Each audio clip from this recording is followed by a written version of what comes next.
Estamos junto al doctor Andrés Sánchez Herrero. Andrés, muchas gracias por estar con nosotros.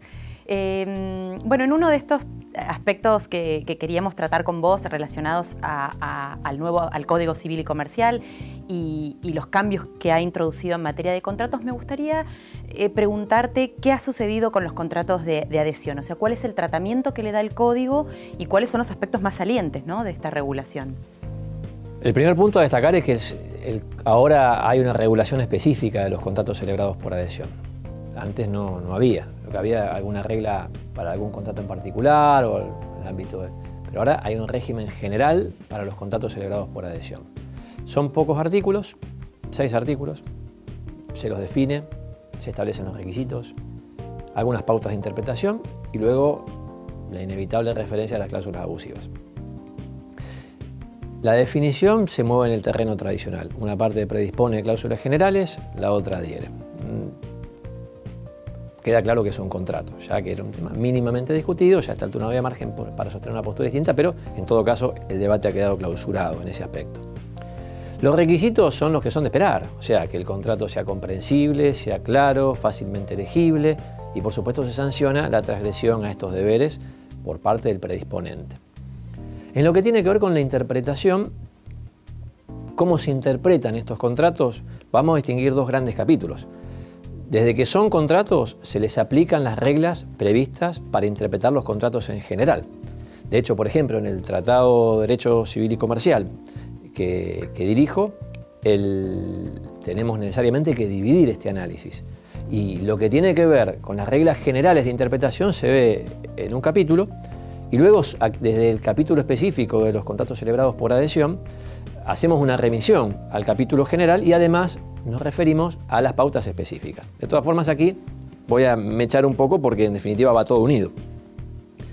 Primer aspecto a tener en cuenta es que si bien se les aplican las reglas generales de interpretación de los contratos, esas reglas generales a veces se les aplican así, lisa y llanamente.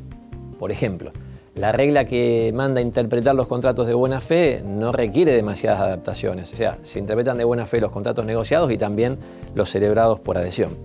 En cambio, hay otras que necesariamente se tienen que adaptar. Pensá, por ejemplo, la regla según la cual los contratos tienen que interpretarse según la intención común de las partes. Hablar, ¿no?, acá de una intención común de las partes es una ficción. Hay alguien que lo predispuso y el otro que le quedó aceptar o no aceptar, adherir o no adherir. En este caso, por ejemplo, esa regla se tendría que adaptar y se podría formular así: el contrato se tiene que interpretar del modo en que razonablemente pudo el adherente entender lo que había predispuesto la otra parte. De todas formas, en este capítulo específico de los contratos celebrados por adhesión tenemos dos pautas en materia de interpretación que se mueven en lo que es la línea tradicional. La primera, que cuando hay algún tipo de contradicción entre una cláusula particular y una cláusula general dentro del mismo contrato, se le da prioridad, lógicamente, a la cláusula particular. Se entiende que ha sido negociada, que fue lo último que se negoció, en fin, insisto, es la regla tradicional, ahora ha quedado plasmado, ha quedado escrito en la ley. La segunda regla también es muy tradicional y es que en caso de ambigüedad, el contrato, o mejor dicho, la cláusula ambigua, en caso de ambigüedad, en caso de duda, se debe interpretar en contra del predisponente. De todas formas, bueno, y es lógico, ¿no? O sea, si él lo predispuso, que se haga cargo si hay alguna oscuridad. De todos modos, no es que el contrato celebrado por adhesión se interpreta en contra del predisponente, sino que la cláusula ambigua se interpreta en contra del predisponente. La última parte de la regulación de los contratos celebrados por adhesión tiene que ver con las cláusulas abusivas. Hay dos artículos.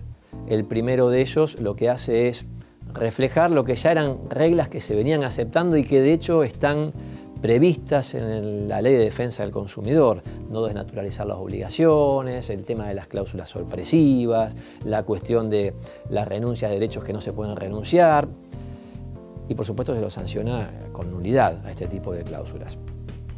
Por otro lado, también está previsto que el eventual control administrativo, la eventual aprobación administrativa que se haya podido hacer de una cláusula o de un contrato predispuesto no obsta a que luego los jueces, ante un cuestionamiento de la validez de alguna cláusula, puedan llegar a declarar abusiva esa cláusula que ya había sido aprobada. cual es razonable y de hecho ya se lo venía interpretando así. Clarísimo, Andrés. Muchas gracias por haber estado acá con nosotros. De nada.